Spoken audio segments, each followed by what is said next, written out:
Hello, I heard this was the best place for a walking stick. Aye, lad. But remember, it's not just any stick. The stick chooses the Wait, wanderer. the stick chooses me?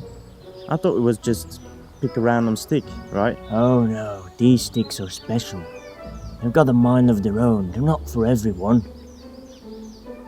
Let me draw you some. Well, maybe a nice straight one, made of oak. Alright, let's give it a go. No. Too refined. You're more of a rugged type, I imagine. Let's try a different one. Well, how do you fancy this one, huh? Give it a go.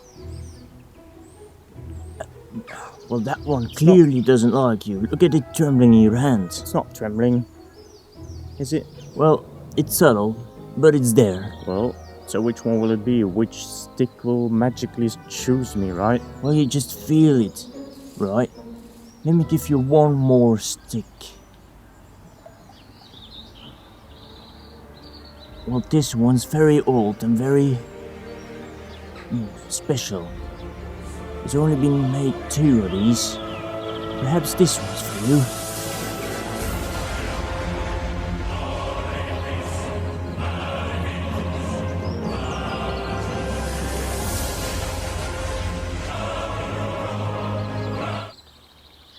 Well, that's the one, right? She's calling to you.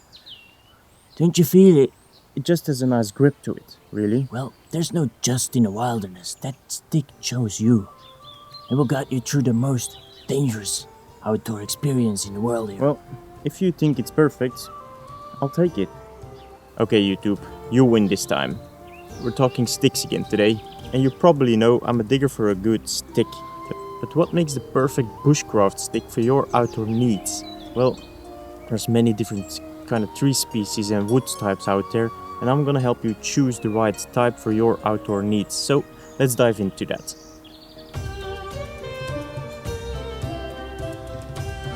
Now, the first criteria I want to discuss is how strong it is and how well it can handle impacts.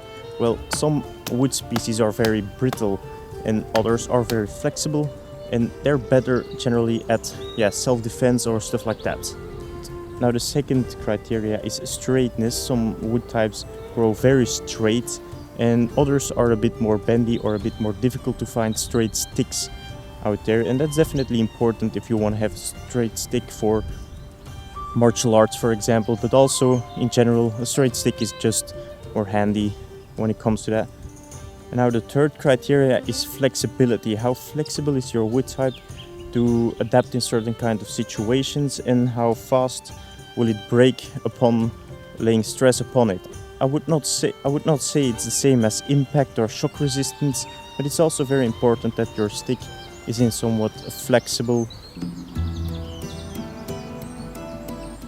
Okay, the most common use for your walking stick is probably as a walking stick, so you can't really go wrong with any of the other wood types we're gonna discuss, because if you're just gonna use it as a walking aid, pretty much any type of wood works. But if you want to go the heavy way, like use it for self-defense or martial arts, I would say that you use a little bit more of stronger wood, a little bit more heavier wood, for example, and also a wood type that can handle impact a lot better and is a bit flexible, so it won't break upon impact, really. Plus, also, it doesn't splinter, and the stick is generally straight, so it can handle, it's easy handling the wood, really, easy handling the stick. Okay, so having said that, let's talk a bit more about the tree species we have here and what we can use it for. Okay, this one right here is probably the most common wood type out here in Sweden, and that's the Scots pine. It's very common in Sweden, and it's a general good stick. My first stick I ever made was made out of Scots pine, and it has some advantages. It's very lightweight, it's quite easy to process, and it grows very straight. So if you want a straight stick, this is your tree you want to go. But it has some downsides either. So apart from growing very straight and very lightweight. It's also very brittle, so it doesn't handle impact that well, and it can generate splinters when you smack it against another tree or against somebody or something. So yeah, that's not really what you want to have, but if you just want to use it as a walking aid, well, this tree might work for you. Okay, here I'm leaning against the birch tree, and it's also very common here in Scandinavia. Now, if you want to use this wood type as your stick, it's probably a safe bet. It's medium weight, really, and it's quite a hard wood as well, so the only downside is that it can get quite brittle and doesn't handle impact that well. Now, it's an overall good choice. You can process it really easy, and apart from, really need to respect the drying process, so be sure to let it dry slow to prevent cracking. This is a real good choice, really, plus it's readily available and also grows very straight out here in the wild. Okay, this here is a sapling of a rowan tree, and it's also called the tree of Thor because back in Norse mythology it was believed that the rowan tree saved Thor in one of his stories, saved Thor from drowning, really. So that's why it's called the tree of Thor.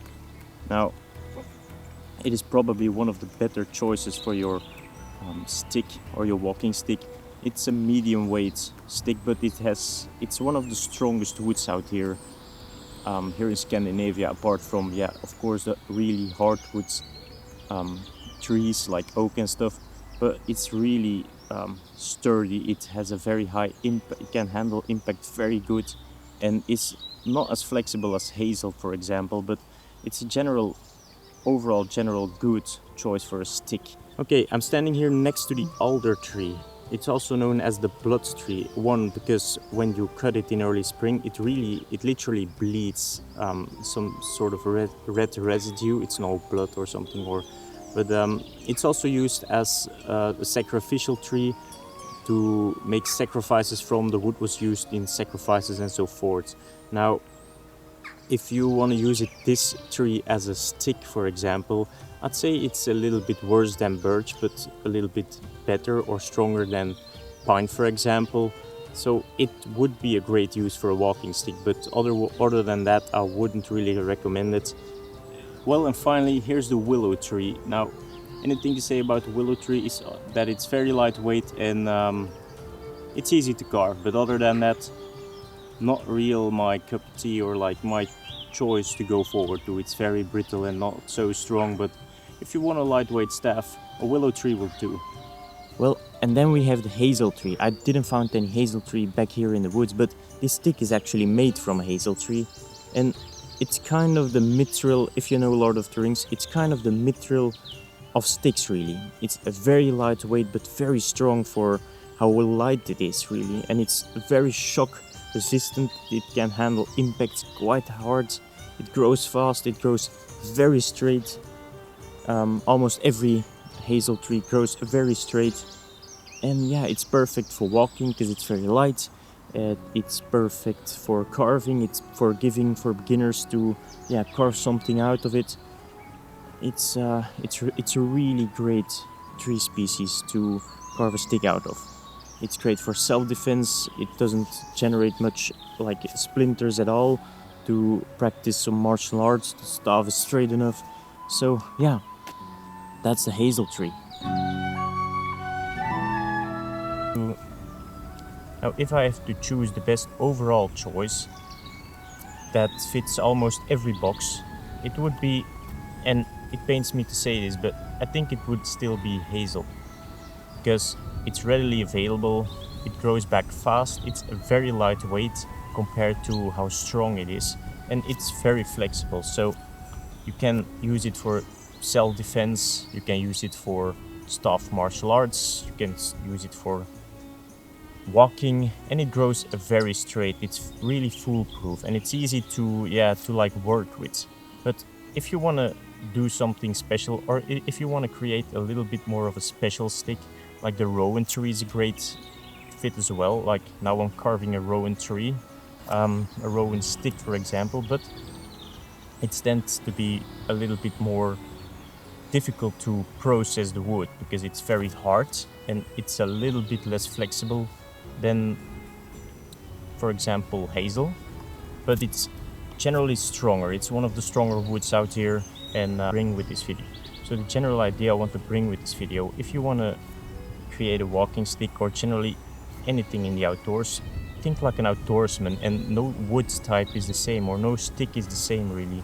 And yeah, just see what fits for you and what's readily available, but also think sustainable. Like, is this the only rowan tree out growing in the area, or is this a very species that doesn't grow that often here in this place?